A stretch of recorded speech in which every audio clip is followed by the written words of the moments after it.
برای این مدل ما میخوایم این فولدر ما بیاد روی درزمون قرار بگیره. ما میایم از روی پارچه، ببینید این الان روی پارچه است، این پشت پارچه است. خب میایم روی پارچه این فنرمون رو میذاریم داخل کار. بعد پارچه رو تا میکنیم، از کنارش ما میلوزیم. پس این الان شد پشت پارچمون، روی پارچه داخل کاره. بیشتر گرفتیم اشکال نداره. فقط باید حواسمون باشه از روی فنر نریم، چون که ما اینو میخوایم برگردونیم. ما فقط این فنر داره به ما یه مقیاسی رو میده.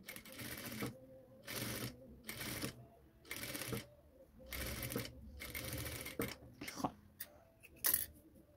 این انتهای کارمون هم یه میلوزیم، چون که میخوایم فنر رو اونور کنیم. خب حالا اینو میاریم، ببینید این رو گوشه‌شو میاریم بالا، عین لیفه که میخوایم این کارمون هم یه کوچولو سبک میکنیم این درز کنار رو. خب حالا اینو میاریم مثل لیفه رد کردن.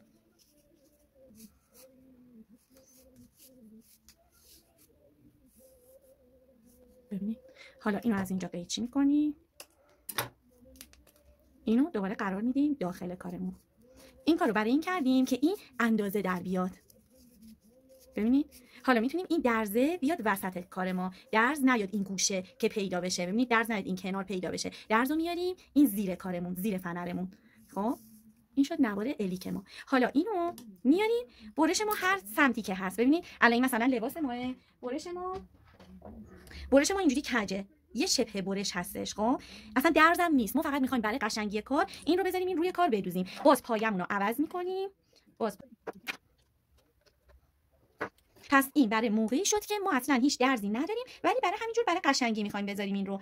میتونیم حتی نخمون هم یه نخ رنگ متفاوتی باشه. خب حالا اگه قرار بالاش اضافه درز و اینا باشه، اینو میری از پایین‌تر میدوزی، یا این میره بالا توی درز، این فنر رو میکشی پایین که کارت ضخیم نشه. ببین فنر رو میاری این پایین‌تر میدوزی، ببین اینجا که بخواد درز تا بشه، ببین به راحتی تا بشه. شما اینو میذاری اینجا، مثلا این بالا میخوای سجافو بدوزی، میذاری اینجا، این برش این خط کجرم که شما با گچ کشیدید و از پایین میزون میکنید.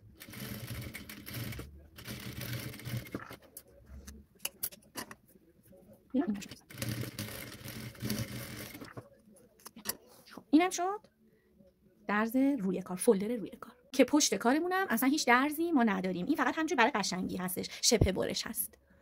الان شما اینجا میگی من دوست دارم این کارم برجسته تر بشه. ما میایم این فنر ژله یا در سایزهای مختلف هستش. شما اگر این فنر حصیریتون پهن‌تر باشه میتونید اینم پهن‌تر بگیرید. بعد میاد این فنر ژله، ببین چون این نوار الیکتون توی اوری بود، این کش میاد از پهنا، از عرض کار. ببین اینو به راحتی میتونید بیارید از داخل این لاش فنر حصیری، ببین اینم روی فنر حصیری بذارید. ببینید از نزدیک مشخصه. این کارمون برجسته تر از این شد. دوست دارید کارتون برجسته تر بشه. من الان اینو تا نصفه میارم، قیچی میکنم که شما تفاوتش رو حس کنید.